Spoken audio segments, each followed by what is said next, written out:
Assalamualaikum warahmatullahi wabarakatuh.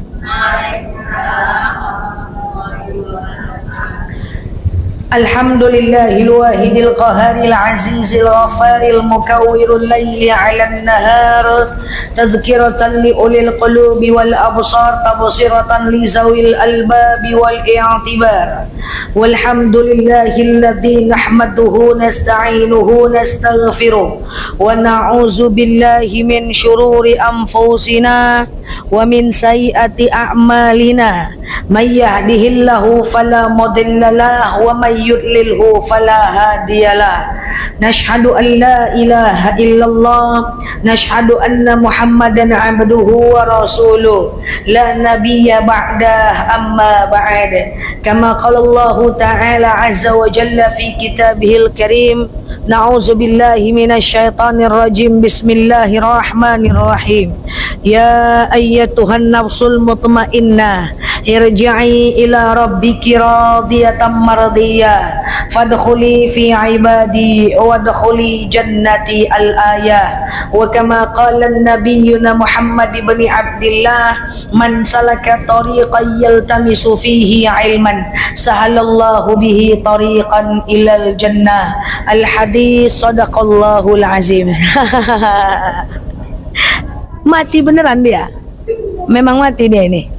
Kenapa ya bisa begini ya? Baterainya, Pak. Oh.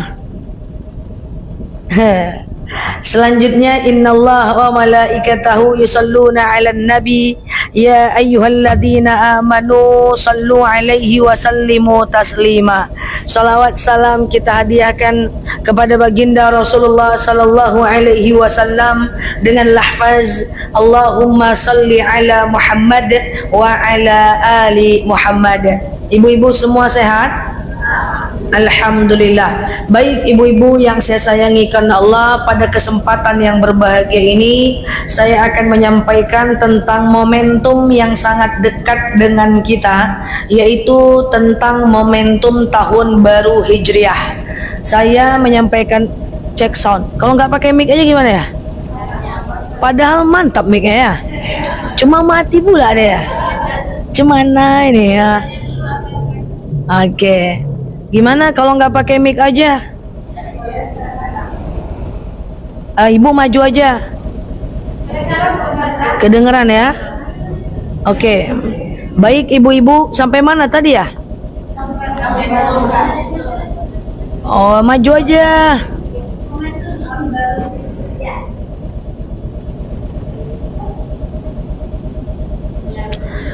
Baik ibu-ibu yang saya sayangi karena Allah, karena ini adalah momentum tahun baru Hijriah, maka saya akan menjelaskan tentang Muharram, amalan dan keutamaannya. Di banyak-banyak masjid saya akan sampaikan ini, dan sekarang saya hadir di tengah ibu-ibu untuk menyampaikan tentang ini semuanya. Nah, ibu-ibu yang saya sayangi karena Allah, kita akan coba bahas secara detail tentang momentum tahun baru Hijriah ini, supaya tidak ada yang bertanya-tanya lagi, yang tak tahu menjadi tahu, yang ragu menjadi yakin, yang lupa menjadi ingat. Insya Allah ibu-ibu yang saya sayangi karena Allah, kita akan menghadapi 1 Muharram, itu lebih kurang besok lusa, yaitu tanggal 7 Juli, lebih kurang hari Minggu. Maka sekarang hari Jumat, besok adalah hari Sabtu, betul ya? Nah, besok maghrib itu sudah 1 Muharram. Kenapa? Karena pergantian waktu dalam Islam itu dimulai dari maghrib. Jadi Sabtu maghrib itu sudah 1 Muharram sampai Minggu maghrib. Nah, ibu-ibu yang saya sayangi karena Allah, Muharram itu adalah tahun baru Hijriah. Banyak sekali amalan yang bisa kita lakukan di bulan Muharram ini.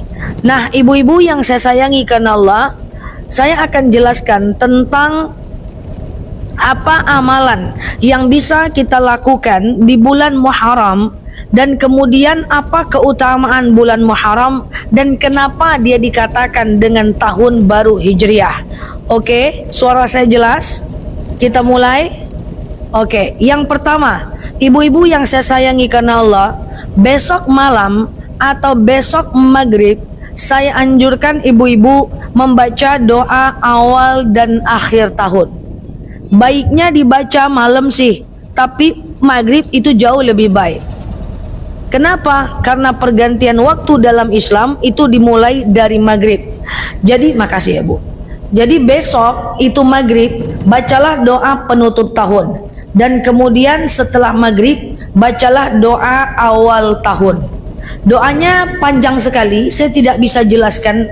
Coba dicari dalam buku doa-doa atau di searching saja. Oke, paham sampai sini? Nah, kemudian yang kedua, besok malam ibu perbanyak bermuhasabah diri atau mengingat-ingat kekurangan diri kita besok malam, karena tahun baru Islam besok malam, betul ya? Nah, coba ibu ambil kertas seperti ibu juga sekarang lagi mencatat ceramah saya, maka besok malam ibu catat kekurangan diri kita. Contoh, kita catat kekurangan dalam hal ibadah. Apa kekurangan ibadah kita? Ya Allah, saya masih malas ke masjid. Ya Allah, saya masih mengaji itu, kalau ngaji ustadznya mantap saya datang, kalau lain ujung lain pangkal saya tak datang misalnya.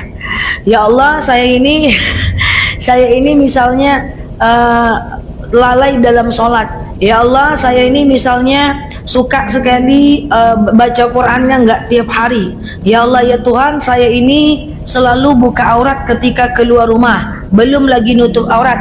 Itu kekurangan kita, dosa kita catat dalam hal ibadah. Oke? Kemudian yang kedua, dalam hal akhlak, catat akhlak kita di tahun lalu itu apa? Ya Allah, saya masih suka mengeluh. Ya Allah, saya masih suka untuk bermarah-marahan. Saya masih suka untuk cepet kali ya kan? Saya masih suka ghibah, ya kan? Saya masih suka ngomongin orang. Saya masih suka julid-julid sama orang. Saya masih suka kepo-kepo urusan orang. Saya masih suka cubit-cubit anak. Saya masih suka diamin suami karena memang nyebelin ya Allah gitu ya. Catat tuh kekurangan kita akhlak, suka ngeluh, itu catat tuh supaya tahun depan kita berubah ini. Tak gini-gini aja, tahun berganti masa kita tidak berganti, oke? Kemudian yang ketiga, catat apa kekurangan kita terhadap keluarga dan orang lain. Apa dosa-dosa kita itu catat. Dan kemudian selanjutnya catat komitmen di masa depan. Tahun depan tuh saya mau ngapain berdasarkan kesalahan kita di masa lalu. Misalnya saya pengen sholat tepat waktu, saya pengen sedekah nggak pakai mikir, saya tuh pengen nutup aurat tapi konsisten, saya tuh nggak pengen ngomongin orang, saya itu suka sekali, saya itu pengen fokus dengan urusan saya. Kalau ada orang yang cerita saya dengerin, kalau orang nggak cerita saya abaikan. Nah itu dosa kita itu masa lalu catat, karena kita ini masa depan kita ingin lebih baik dibanding masa lalu kita, insya Allah. Oke? Pertama, baca doa awal dan akhir tahun. Yang kedua, muhasabah diri. Yang ketiga, di bulan Muharram, ibu-ibu yang saya sayangi karena Allah, perbanyak beristighfar. Karena kenapa? Karena kita pengen taubat kita diterima. Kesalahan tahun lalu itu biasa. Yang penting di masa depan kita tidak buat lagi. Apa istighfar yang paling mantap? Astaghfirullahalazim alladzi la ilaha illa huwal hayyul qayyum wa atubu ilaih. Coba semuanya. 1, 2, 3. Astaghfirullahalazim la ilaha illa huwal hayyul qayyum wa atubu ilaih. Nah itu doa sama Allah ya. Mohon ampun sama Allah atas dosa-dosa kita di masa lalu. Oke? Nah kemudian saya cepat betul? Enggak ya. Pertama, baca doa awal dan akhir tahun. Yang kedua, bermuhasabah diri. Kemudian yang ketiga, kita banyak-banyak melakukan yang namanya istighfar. Nah kemudian yang keempat, kita diamanahkan dan sangat disunnahkan untuk melakukan puasa sunnah. Nah tapi puasa sunnah ini masih jauh. karena kita cuma sekali sebulan hadir dalam pengajian ini, maka saya ingatkan sekarang, puasa sunnah yang masyhur di bulan Muharram adalah tanggal 10 Muharram, lebih kurang 12 hari lagi, yaitu pada tanggal 16 Juli, yaitu pada hari Selasa 16 Juli. Maka ibu pasang niat puasa yang manfaatnya mengampunkan dosa setahun yang lalu. Apa itu? Namanya puasa Asyura. Apa namanya? Puasa Asyura, hari Selasa 15 Juli 2024, tanggal 10 Muharram. Rasulullah berpuasa Asyura, dalil sahih. Tapi waktu Rasulullah Shallallahu Alaihi Wasallam melakukan puasa Asyura, lalu sahabat bertanya kepada Rasulullah, ya, apa kata sahabat kepada Rasulullah? Ya Rasulullah, bukankah orang Nasrani dan orang Yahudi juga melakukan puasa Asyura? Maka apa kata Rasulullah? Ya, betul. Lalu apakah kita sama dengan mereka? Maka apa kata Rasulullah? Oke, kalau begitu mulai tahun depan kita tambah satu lagi puasa sebelumnya, yaitu tanggal 9 Muharram, namanya puasa Tasu'a. Dari mana asal muncul puasa Tasu'a ini? Adalah puasa Asyura, karena non-muslim juga berpuasa Asyura. Untuk membedakan diri dari orang non-muslim, maka kita tambah satu lagi, itulah namanya puasa Tasu'a. Jadi 9 Muharram tanggal 15 Juli hari Senin kita berpuasa Tasu'a, dan 10 Muharram tanggal 16 Juli kita berpuasa Asyura. Oke? Nah, jadi nanti Bu, hari Senin itu kita kan puasa Tasu'a itu. Jangan ibu bingung lagi, Ustazah saya mau puasa Tasu'a tapi ada niat Senin Kamis juga. Jangan bingung lagi, puasa aja lah Tasu'a. Puasa Senin Kamis kan bisa nanti. Oke, nanti jangan bingung lagi, Ustazah saya belum qada puasa, boleh nggak saya puasa Tasu'a dan Asyura? Boleh, kan qada puasa itu waktunya 1 tahun sampai Sya'ban sebelum Ramadan. Boleh. Oh, nggak gitu konsepnya Ustazah, kan mengganti puasa jauh lebih baik dikerjakan duluan daripada puasa sunnah. Oke, gantilah dari sekarang menjelang tanggal 10/9 Muharram. Sesimpel itu aja.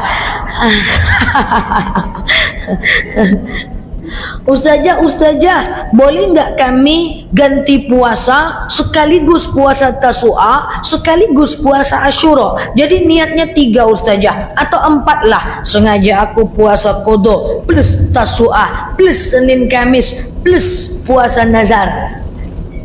Boleh nggak Ustazah? Nggak usahlah hitung-hitungan sama Allah, pilih salah satu niatnya saja.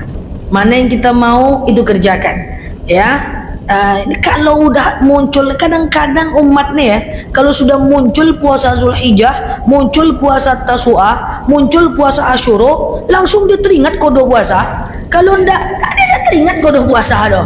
Kami sebagai ustaz-ustazah nih, gimana ya kan? Dia bertanya qada puasa saat ada puasa sunnah, ya kan? Nah, kan gitu ya. Tapi ya, itulah uniknya kita ya, lucu tapi menarik sih. Ya kan? Nah, ibu-ibu yang saya sayangi karena Allah, jadi kodolah puasa sebelumnya boleh, setelahnya boleh, tapi nanti kalau udah puasa sunnah, lakukanlah puasa sunnah itu. Dalam agama Islam banyak sekali ya momentum puasa sunnah. Clear sampai sini? Nanti seandainya ibu haid pada masa nanti puasa Tasu'a dan Asyura, jangan khawatir. Orang yang sudah berniat gitu ya, berpuasa tapi karena haid, semoga Allah anggap sebagai pahala puasa.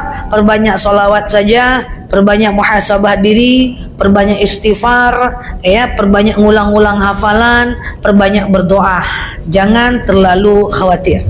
Yang penting kita sudah berniat. Nah, apakah puasa Tasu'a dan Asyura ini harus makan sahur?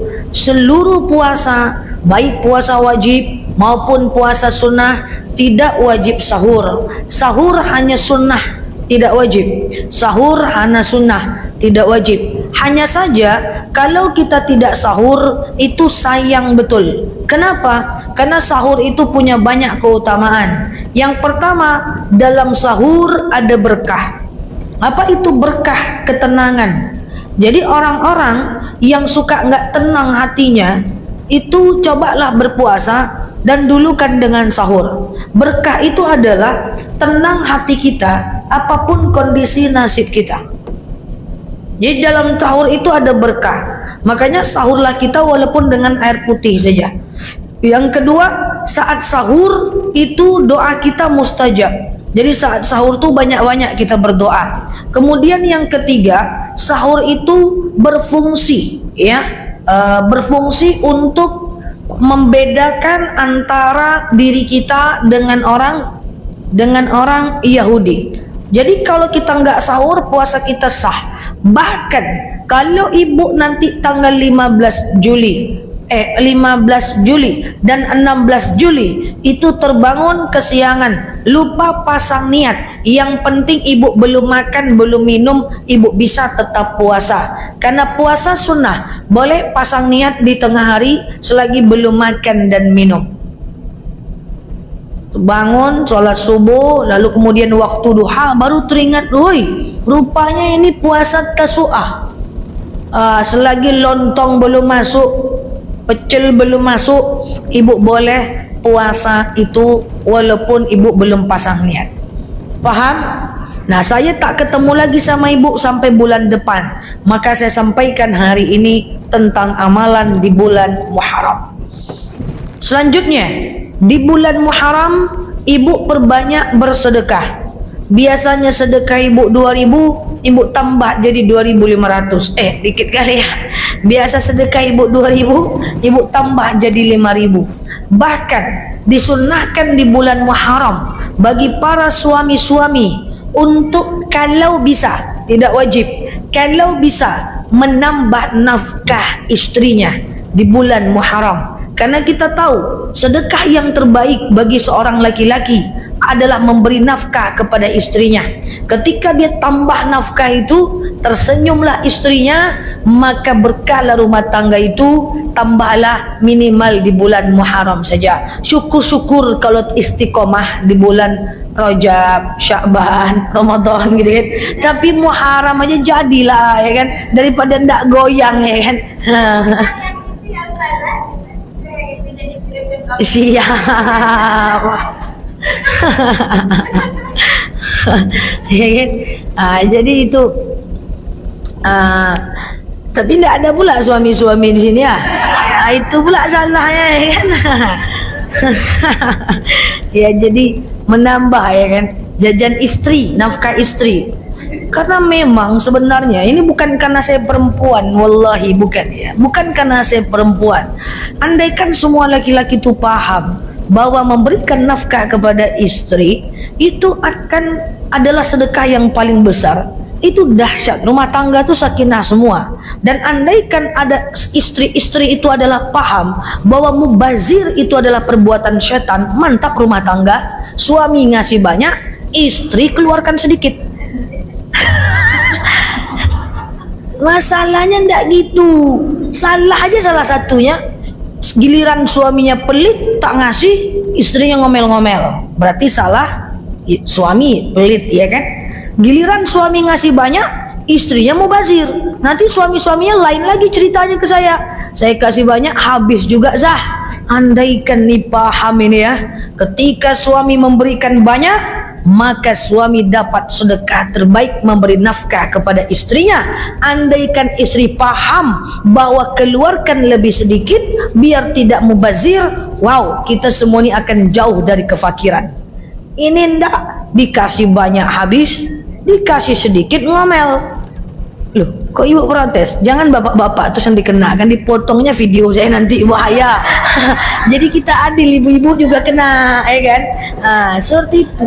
Kemarin saya ngobrol ya dengan salah satu rekan. Saya ada kemarin transaksi sesuatu gitu ya, terkait dengan pekerjaan saya. Lalu saya bilang, udah berapa lama kerja di sini bang? Udah 3 tahun lah Bu Nela. Oh gitu ya. Saya bilang cepet bang, saya udah mau kerja ini. Bu Nela nih kerja terus. Terus akhirnya dia curhatnya gini Bu, Ustazah saya mau tanya, saya gaji 10 juta cukup, gaji saya pernah 20 juta itu juga rasanya, kata dia. Gaji saya 40 juta itu juga rasanya, kata dia. Gaji saya 50 juta sama aja rasanya, kata dia. Saya bilang sebenarnya semua sama aja rasanya. Kalau apa? Kalau ketika banyak penghasilan langsung kita naikkan gaya hidup, kita akan selalu merasa kurang. Jadi jangan cepat-cepat naikin gaya hidup. Baru gaji naik sedikit, gayanya lebih naik lagi. Ujung-ujungnya kena hutang riba. Jadi jangan cepat naikin gaya hidup, karena turun tuh sakit banget. Ya, jadi dalam Islam ini sedikitkan keinginan. Ya, perbanyak ibadah, perbanyak sedekah. Coba tuh pesan saya tuh kepada bapak-bapak, kasihlah rezeki lebih banyak kepada istri. Muharram aja Pak, hari lain jangan ya, enggak ya. Kemudian yang kedua, untuk ibu-ibu saya berpesan, yang dikasih suami keluarkan lebih sedikit, sedekah dan simpan lebih banyak. Selisihnya nanti untuk memenuhi keinginan, makanya nanti ujungnya lifestyle cash. Tidak ada kita riba-riba lagi. Ini kita repot. Saya berada di tengah. Ibu-ibunya bilang suami saya pelit Zah, suaminya bilang istri kau dikasih nggak cukup terus Zah. Langsung saya di mana lah saya mau tegak dan berdiri ini kan. Nah begitu ya. Jadi tapi intinya tetap bahwa memberikan nafkah kepada istri di bulan Muharram pahala besar. Walaupun mutar ujungnya itu juga lebih besar. Oke? Nah, itulah pertama, bahwa baca doa awal dan akhir tahun. Oke? Kemudian yang kedua, muhasabah. Yang ketiga, yang ketiga istighfar. Yang keempat, perbanyak puasa yang tadi, puasa Tasu'at dan Asyura. Kemudian yang kelima adalah perbanyak sedekah. Nah, itu diputar terus tuh. Salah satunya tuh sedekah, ya, istighfar, ingat dosa-dosa, gitu ya. Nah, ini dia ya amalan di bulan Muharram ya yang perlu kita maksimalkan. Nah, kemudian yang kedua, saya akan jelaskan tentang apa saja kejadian-kejadian yang terjadi di bulan Muharram yang dikenai oleh para nabi-nabi. Bulan Muharram ini bulan dahsyat betul, tapi banyak cerita yang tidak terkuak ke masyarakat. Saya akan membuka cerita ini secara singkat, bahwa apa yang saya sampaikan ini itu terjadi pada bulan Muharram.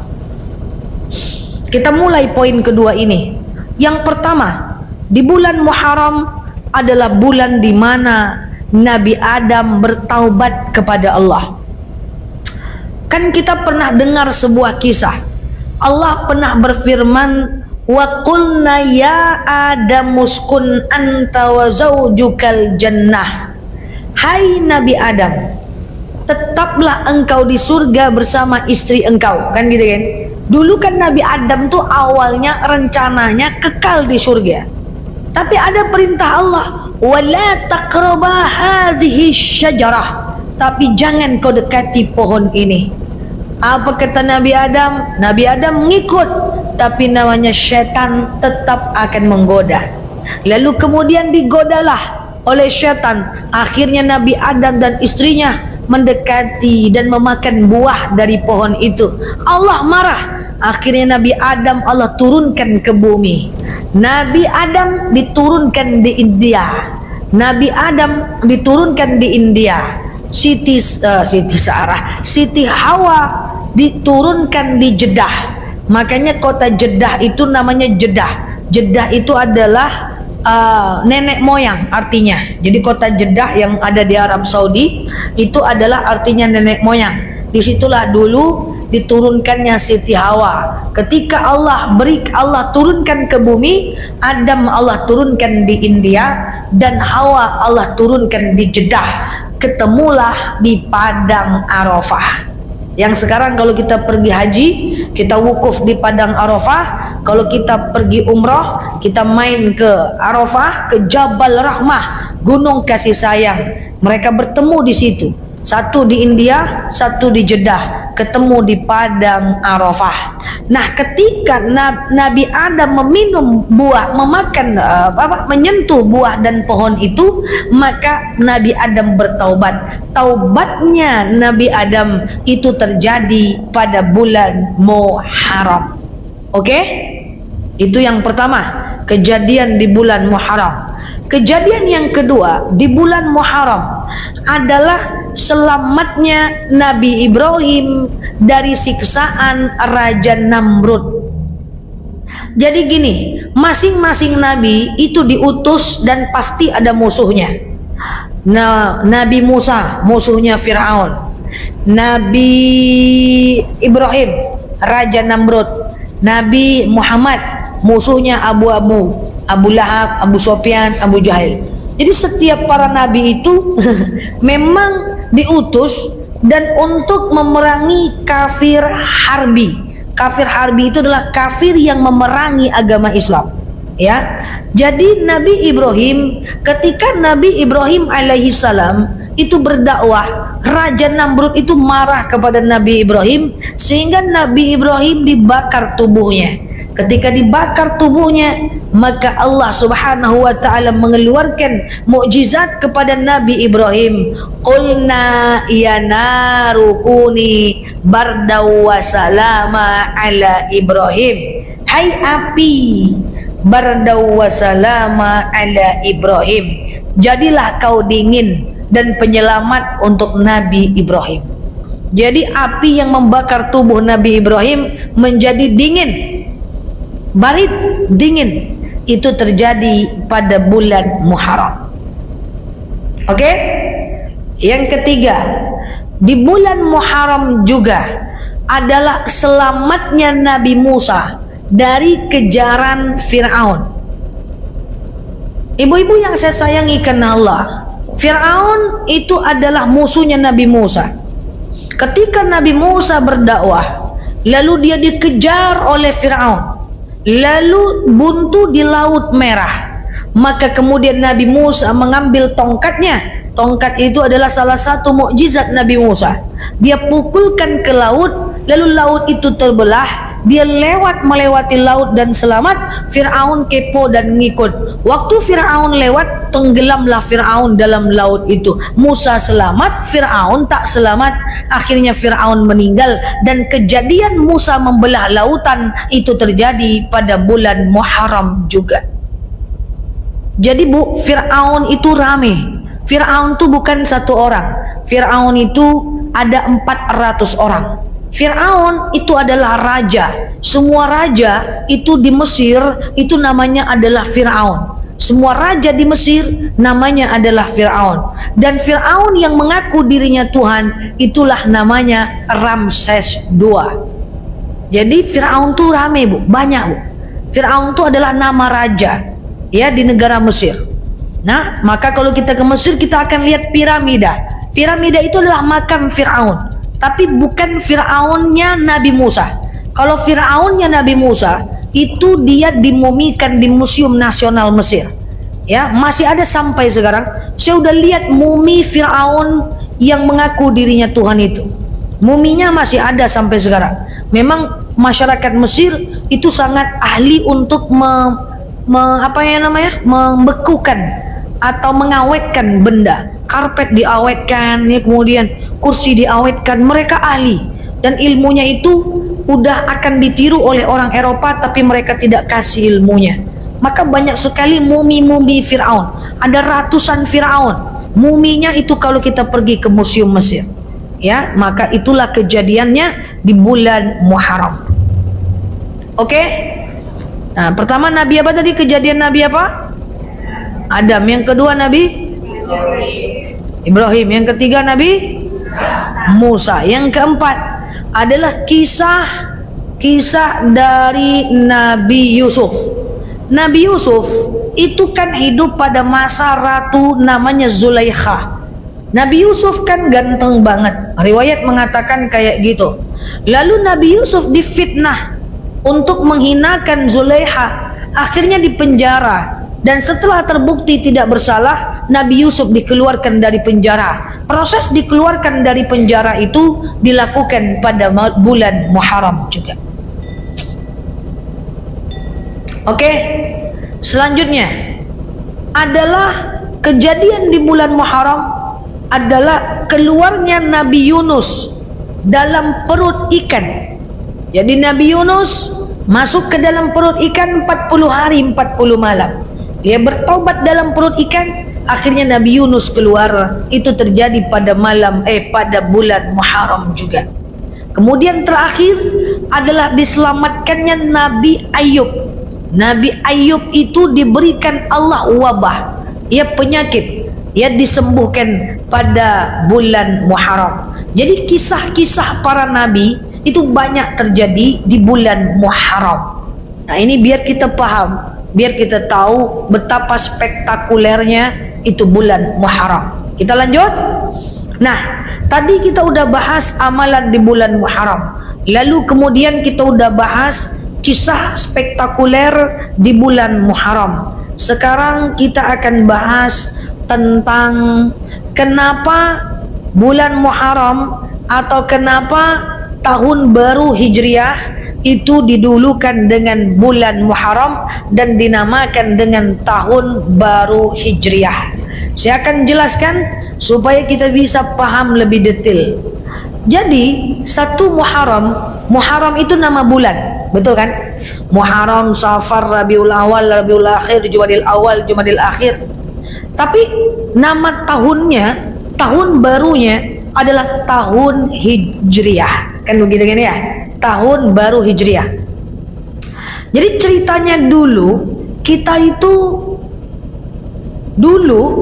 itu ikut penanggalan Masehi. Kayak sekarang Januari, Februari, Maret, April. Sahabat berpikir, waduh, kita ini daripada ikut penanggalan Masehi terus, gimana kalau kita buat aja tahun baru Islam. Lalu sahabat rapat. Ketika sahabat rapat, lalu terpecahlah pendapat. Ada yang mengatakan kita buat aja yuk tahun baru Islam itu saat Rasul dilahirkan. Lalu tak setuju sahabat yang lain. Wah, jangan lagi. Kenapa begitu? Nanti takutnya orang mengkultuskan Rasulullah. Akhirnya nggak jadi. Akhirnya sahabat lain ngomong, gimana kalau tanggal 1 Hijriah itu tahun baru Islam diukur saat Rasul diangkat menjadi Rasul. Sama, nanti juga orang mengkultuskan Rasul. Akhirnya dipakailah jawaban yang ketiga, bahwa tahun baru Islam adalah tahun di mana Rasul pertama kali menginjakkan kakinya di kota Madinah. Hijrah, itulah namanya tahun baru Hijriah. Biar lebih paham, saya cerita sedikit. Coba jawab, tak usia berapa Rasulullah menikah dengan Khadijah? 25. Waktu itu Khadijah usia berapa? 40. Berarti berapa jarak usia Khadijah dan Rasulullah? Berarti Khadijah dapat brondong manis. Oke? Umur 25 tahun apakah udah diangkat jadi Rasul? Belum. Diangkat jadi Rasul usia berapa? 40. Berarti berapa tahun Khadijah menemani Rasulullah sebelum diangkat jadi Rasul? 15 tahun Khadijah menemani Rasul sebelum diangkat jadi Rasul. Apa beda Nabi dengan Rasul?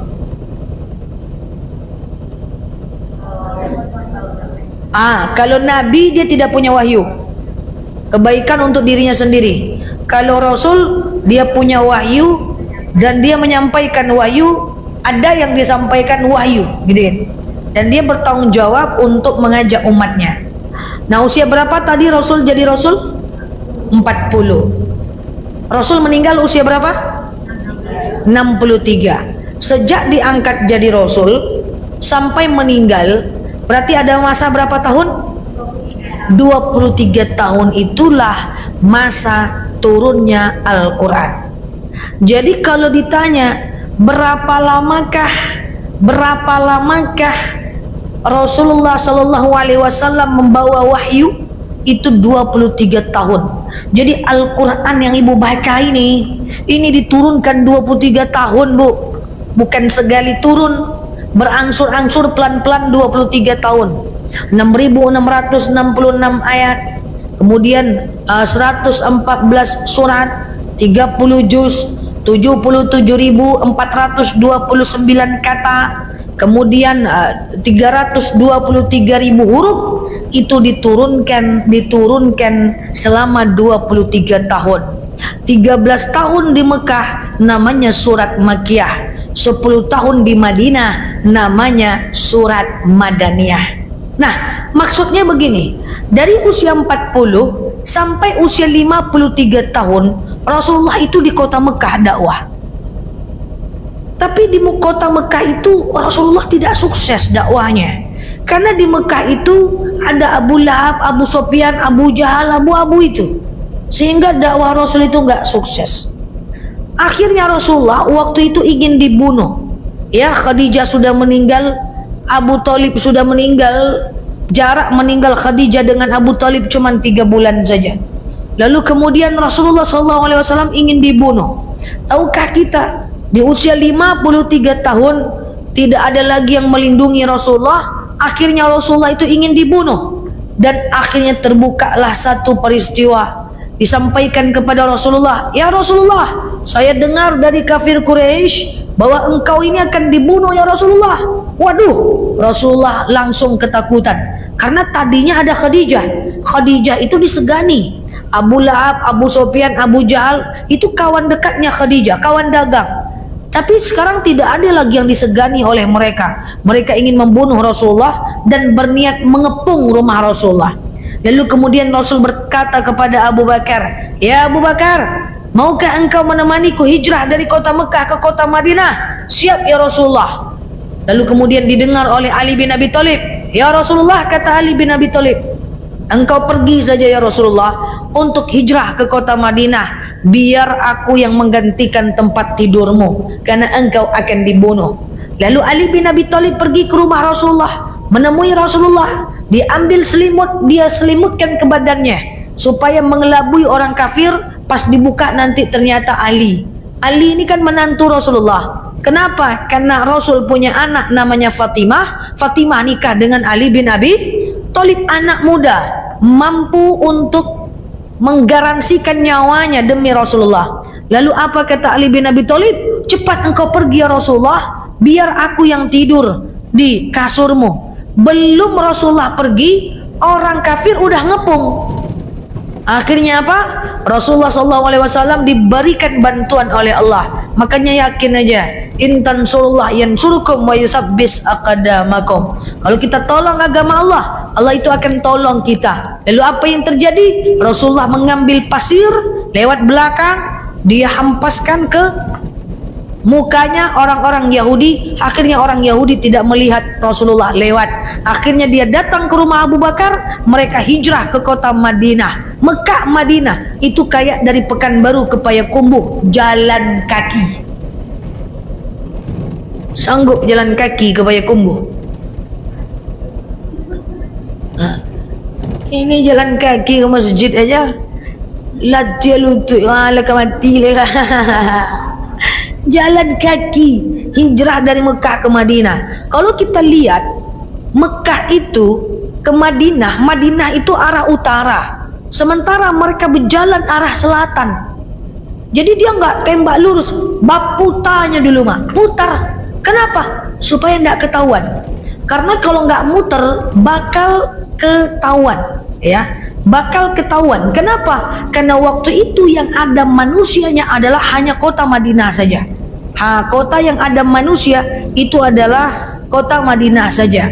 Nah, ingat ya Bu, dulu itu kota Mekah Madinah itu dulu itu jalannya bukan lurus kayak sekarang. Naik bukit, turun bukit, naik bukit, turun bukit. Jadi caranya Abu Bakar naik dulu. Dia lihat di bawah ada kafir Quraisy gak? Kalau nggak ada baru Rasulullah naik. lalu kemudian turun ke bawah, ditengok lagi di atas, begitu seterusnya. Dan dalam proses perjalanan hijrah, Rasul ditemani oleh Abu Bakar. Saat itu Abu Bakar pintar, Abu Bakar luar biasa, sangat sayang kepada Rasulullah. Abu Bakar jalan lebih dulu di depan. Maka ketika Rasulullah jalan di depan, Abu Bakar motong. Rasulullah jalan, Abu Bakar motong. Lalu Rasul bertanya, kenapa engkau selalu ingin jalan di depanku ya Abu Bakar? Apa kata Abu Bakar? Aku akan melindungimu dari orang kafir Quraisy, karena orang sekarang sedang mengejar engkau untuk membunuh engkau ya Muhammad. Lah, biarkan saya di depan. Tidak ya Muhammad, biarkan aku di depan. Kalau aku yang di depan, aku mati, hanya keluargaku yang kehilangan. Tapi kalau engkau yang mati ya Rasulullah, seluruh umat akan kehilangan. Bayangkan, Ali bin Abi Thalib berani mati demi Rasulullah. Abu Bakar berani mati demi Rasulullah. Ketika mereka naik ke atas bukit, Abu Bakar yang membantu Rasul bukan sendiri, dibantu oleh anaknya. Anaknya lagi hamil besar, pura-pura mengembala kambing. Pura-pura mengembala kambing di padang pasir. Nanti dia pergi ke atas, dia kasih makan bapaknya, dan Rasulullah membawa bahan makanan. Suatu ketika sampailah di Bukit Sur namanya. Apa namanya? Bukit Sur. Saya sudah pernah naik ke Bukit Sur. Bukit di mana Rasulullah bersembunyi dengan Abu Bakar. Itu ketika dikejar oleh orang kafir Quraisy. Ya, itu Bukit Sur itu sangat tinggi. Beda dengan Gua Hiro, tempat Rasul menerima wahyu pertama. Saya juga sudah masuk ke Gua Hiro. Itu sebentar sampai 2,5 jam, 2 jam. Kalau Bukit Sur jauh. Waktu saya naik ke Bukit Sur, saya menangis. Ya Allah, beginilah perjalanan hijrah. Saya naik dengan senang hati, Rasul dan Abu Bakar naik dengan ketakutan. Pasti berbeda. Ketika mereka nyampe ke Bukit Sur, lalu kemudian mereka sembunyi di balik goa. Kenapa? Karena terpantau ada orang kafir Quraisy yang mengikuti mereka. Ketika sembunyi di balik gua, Allah Subhanahu wa taala kemudian membantu lagi dengan diberikan sarang laba-laba di depan gua, seakan-akan itu sarang laba-laba yang sudah sangat lama. Waktu tidur dalam gua, Abu Bakar menyandar, Rasulullah tidur di paha Rasulullah. Rasulullah tidur di paha Abu Bakar. Saking sayangnya Abu Bakar kepada Rasulullah, ketika Abu Bakar selonjoran, tidurlah Rasulullah di pahanya Abu Bakar. Menengok tidurnya Rasulullah, Abu Bakar merasa senang karena Abu Bakar sangat sayang kepada Rasulullah. Suatu ketika saat Rasulullah sedang tidur, datanglah binatang berbisa, lalu kemudian dia hisaplah Abu Bakar kakinya. Merasa sedih, merasa pedih. Abu Bakar ngerasa sakit, tapi Abu Bakar nggak bergerak. Kenapa? Karena dia tahu ini Rasulullah sedang tidur di pahanya, dan dia tidak ingin mengganggu Rasulullah tidur. Lalu kemudian saking sakitnya, menetes air matanya, menahan sakit, tak sengaja jatuh ke kening Rasulullah di pahanya. Terbangunlah Rasulullah. Hai, ada apa Abu Bakar? Tidak ada ya Rasulullah. Abu Bakar nangis, akhirnya nangis. Ya Rasulullah, ada binatang berbisa yang menyengat kakiku ya Rasulullah. Sakitnya luar biasa. Kenapa kau tak bangunkan aku? Aku tak ingin mengganggu tidurmu ya Rasulullah. Maka kemudian karena aku mencintaimu karena Allah. Lalu kemudian Rasul bersabda, La takhaf wa la tahzan, innallaha ma'ana. Jangan kau takut, jangan kau sedih Abu Bakar. Allah bersama kita. Itulah kekuatan orang-orang zaman dulu. Jadi Abu Bakar ini sangat sayang kepada Rasulullah. Mereka itu adalah teman hijrah, berdua berjalan kaki bersama Rasulullah. Itulah Abu Bakar. Jadi kalau orang dulu itu cintanya kuat, cintanya sulit berubah jadi benci, karena cintanya itu karena Allah. Rasulullah itu sangat penyayang, dia sangat menghargai orang, siapapun. Ya, tua muda dia sayangi, miskin kaya dia hargai. Walaupun Rasulullah itu adalah orang yang mapan, orang berilmu, dia menghargai orang. Akhlak luar biasa. Saya teringat sebuah kisah. Rasulullah itu punya kucing, namanya Muza. Jangankan dengan manusia, dengan kucing saja Rasulullah sayang. Ya, satu riwayat mengatakan bahwa ketika ada Muza, kucing kesayangan Rasulullah itu, tidur di atas jubah Rasulullah. Rasulullah pengen sholat, Rasulullah tidak mau membangunkan kucing itu. Rasulullah menggunting sebagian jubahnya dan dia tinggalkan sebagai alas kucingnya, supaya kucingnya tak terbangun. Dia gunting lalu dia pergi sholat. Masya Allah, kita kucing ditendang, cuman minta sisa makanan dijentik. Wah, itu tidak membuktikan akhlak Rasulullah. Kucing kalau tak suka jangan menyakiti, tak sanggup membantu jangan menyakiti. Itu bukan akhlak yang baik. Lagi makan diganggu kucing, kucing minta tulang aja dijentik. Nah, itu tak boleh. Itu bukan akhlak Rasulullah. Rasulullah itu sangat sayang kepada binatang, sangat sayang kepada orang. Coba saya cerita sedikit. Suatu ketika Rasulullah hijrah ke Taif. Taif itu 2,5 jam dari kota Mekah. Taif itu isinya orang jahat semua. Nanti kalau ibu datang ke Taif, ibu akan lihat dulu orang jahat. Nanti marah pula orang Taif sama saya. Nah, ya sekarang tidak ya. Dulu Rasulullah itu kabur, Bu. Khadijah meninggal, kemudian Abu Talib meninggal. Rasulullah takut dibunuh, dia pergi ke Taif. Nyampe di Taif rupanya lebih parah lagi, Bu. Rasulullah dilempar kepalanya sampai berdarah sampai ujung kakinya.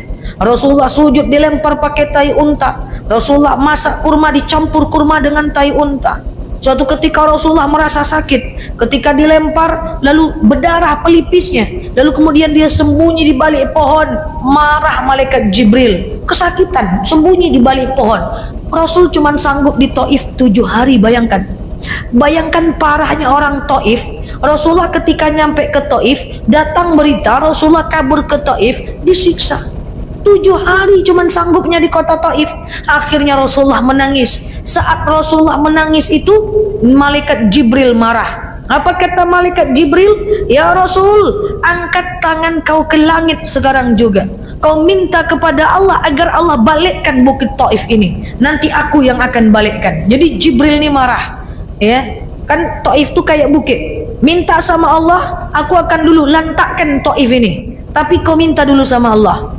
Jahat sekali orang Taif ini sama engkau. Rasul menangis. Kemudian Rasul mengangkat tangannya. Rabbi ja'al haza baladan aminan warzuq ahlahu minas samarat. Ya Allah, jadikan bukit Taif ini bukit yang aman. Berikan mereka makanan dari buah-buahan. Jangan kau ikut apa kata Jibril, ya Rasul. Ya Allah, ini orang Taif bukan jahat. Mereka cuman belum paham. Bayangkan. Rasulullah itu orang salah pun dia sayang. Jadi kalau ada orang-orang yang jahat, zalim sama kita, orang-orang yang tak suka sama kita, difitnah, digosipin, dihujat, udahlah, ikuti aja akhlak Rasulullah. Dia bukan orang yang tak baik, dia cuma belum paham saja. Dan doakan dia, Allahumma filli walaha, ya Allah ampuni dosaku dan dosanya. Iya kan? Makanya Taif itu sampai sekarang sangat banyak buah-buahan. Anggur murah, cuma 5 rial 1 kilo. Itu berdasarkan doa Rasulullah Sallallahu Alaihi Wasallam. Nah, akhirnya hijrah, lalu mereka berjalan kaki, nyampailah di Masjid Quba, di kota Quba, di kota Madinah. Waktu nyampe di kota Quba, Rasulullah berdiam 3 hari di situ. Nah, itu adalah namanya tadinya adalah kebun kurma. Jadi Quba itu tadinya kebun punya 2 orang kembar. Rasulullah hijrah ke sana disambut dengan yang namanya Tola'al badru alaina gitu ya. Rasulullah 3 hari di Quba, lalu kemudian orang kembar 2 tadi dia mewakafkan tanahnya dan Rasul buat masjid di situ namanya Masjid Quba. Nah, ketika Rasul menginjakkan kaki pertama kali, nah itulah proses hijrah, tepatnya pada tanggal 1 Muharram. Oke, makanya namanya tahun baru Hijriah, tahun baru hijrah. Hijrahnya Rasul dari Mekah ke Madinah itu adalah titik milestone di mana Islam ini menjadi berlian. Karena 13 tahun di Mekah itu tidak sukses dakwah Rasulullah, lalu baru 1 tahun di Madinah dakwah Rasul langsung besar. Ya, langsung mantap. Rasul langsung jadi khalifah, langsung menyebar. Jadi ketika Rasulullah di Madinah itu adalah awal kemenangan agama Islam. Kalau dulu kacau-kacau sudah Rasulullah ya. Sedih kita membaca ceritanya.